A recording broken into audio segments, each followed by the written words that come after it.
अध्याय 12 भक्ति योग। अर्जुन ने पूछा, जो आपकी सेवा में सदैव तत्पर रहते हैं या जो अव्यक्त निर्विशेष ब्रह्म की पूजा करते हैं, इन दोनों में से किसे अधिक पूर्ण माना जाए? श्री भगवान ने कहा, जो लोग अपने मन को मेरे साकार रूप में एकाग्र करते हैं और अत्यंत श्रद्धा पूर्वक मेरी पूजा करने में सदैव लगे रहते हैं, वे मेरे द्वारा परम सिद्ध माने जाते हैं।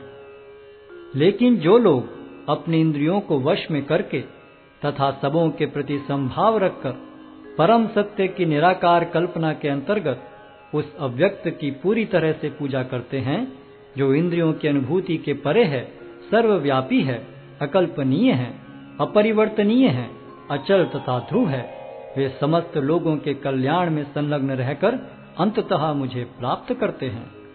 जिन लोगों के मन परमेश्वर के अव्यक्त निराकार स्वरूप के प्रति आसक्त हैं, उनके लिए प्रगति कर पाना अत्यंत कष्टप्रद है। देहधारियों के लिए उस क्षेत्र में प्रगति कर पाना सदैव दुष्कर होता है।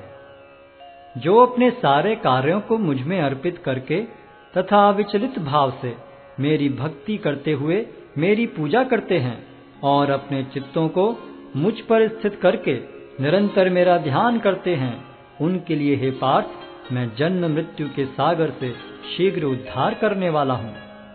मुझ भगवान में अपने चित्त को स्थिर करो और अपनी सारी बुद्धि मुझ में लगाओ। इस प्रकार तुम निस्संदेह मुझ में सदैव वास करोगे।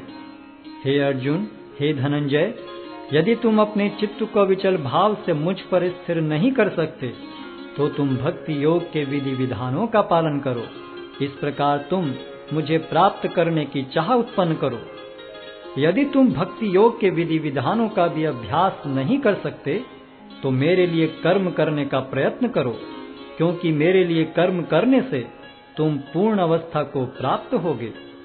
किंतु यदि तुम मेरे इस भावनामृत में कर्म करने में असमर्थ हो, तो तुम अपने कर्म के समस्त फलों को त्याग कर कर्म करने का तथा आत्मस्थित होने का प्रयत्न करो। यदि तुम यह अभ्यास नहीं कर सकते, तो ज्ञान के अनुशीलन में लग जाओ। लेकिन ज्ञान से श्रेष्ठ ध्यान है और ध्यान से भी श्रेष्ठ है कर्म फलों का परित्याग, क्योंकि ऐसे त्याग से मनुष्य को मन शांति प्राप्त हो सकती है। जो किसी से द्वेष नहीं करता, लेकिन सभी जीवों का दयालु मित्र है, जो अपने को स्वामी नहीं मानता और मिथ्या अहंकार से मुक्त है, जो सुख दुख में संभाव रहता है, सहिष्णु है, सदैव आत्मतुष्ट रहता है, आत्म संयमी है, तथा जो निश्चय के साथ मुझ में मन तथा बुद्धि को स्थिर करके भक्ति में लगा रहता है, ऐसा भक्त मुझे अत्यंत प्रिय है।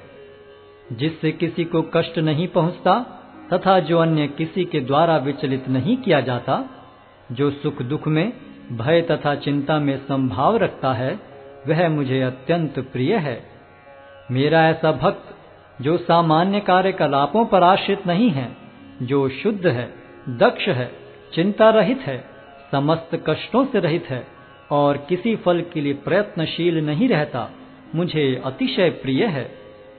जो न कभी हर्षित होता है न शोक करता है, जो न तो पछताता है न इच्छा करता है, तथा जो शुभ तथा अशुभ दोनों प्रकार की वस्तुओं का परित्याग कर देता है, ऐसा भक्त मुझे अत्यंत प्रिय है। जो मित्रों तथा शत्रुओं के लिए समान है, जो मान तथा अपमान, शीत तथा गर्मी, सुख तथा दुख, यश तथा अपयश में संभाव रखता है, जो दूषित संगति से सदैव मुक्त रहता है, जो सदैव मौन और किसी भी वस्तु से संतुष्ट रहता है, जो किसी प्रकार के घर बार की परवाह नहीं करता, जो ज्ञान में दृढ़ है और जो भक्ति में संलग्न है, ऐसा पुरुष मुझे अत्यंत प्रिय है। जो इस भक्ति के अमर पथ का अनुसरण करते हैं और जो मुझे ही अपना चरम लक्ष्य बनाकर श्रद्धा सहित पूर्ण रूपेण संलग्न रहते हैं, वे भक्त मुझे अत्यधिक प्रिय हैं।